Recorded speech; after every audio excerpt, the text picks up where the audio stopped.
كليف الالوان الجديده شغلها من جهتين، هاي الجهه وهاي الجهه الثانيه، صياغتها كلش حلو، شغل من جهتين. الفان كليف الالوان المميزه، لون حديد طبعا فحمي بس شنو مطعم يجي يباع اللون هذا البيه البياض الخفيف، صياغته كلش حلو مو بس اسود.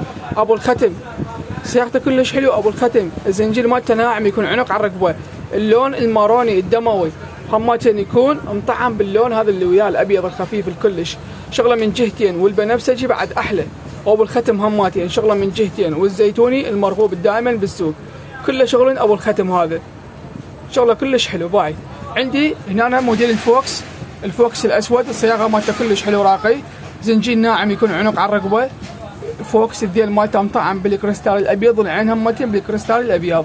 عندي عين جومانه شغلها من جهتين مو من جهه واحده، هاي الجهه وهاي الجهه النيلي وهاي الجهه السماعي، اذا انحست تنكسر هاي الجهه تبقى عندك هاي الجهه، والقل تكون من جهه واحده بس صفح هي والعين جومانه. الكهرب الصياغه مالته كلش حلو، والكهرب يكون الشذر الفيروزي بشغل مو ساده. هنا عندي 7 عيون اللون النيلي، وعندي الحذوه يجي بيها كهرب الفيروزي، صياغته كلش حلو، زنجير ناعم عنق على الرقبه، وبسعر كلش مناسب متوفر عندي. اذا حابين تحجزون راسلوني على الواتساب وعلى الانستغرام. بالزعفرانيه بسوق الهواء عند هشام متوفرات.